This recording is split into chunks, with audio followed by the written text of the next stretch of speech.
sojoji kuma ne ya bani wani babban tirana ya ce koya muku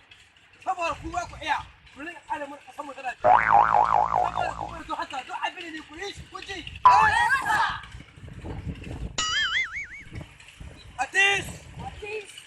attention attention attention attention left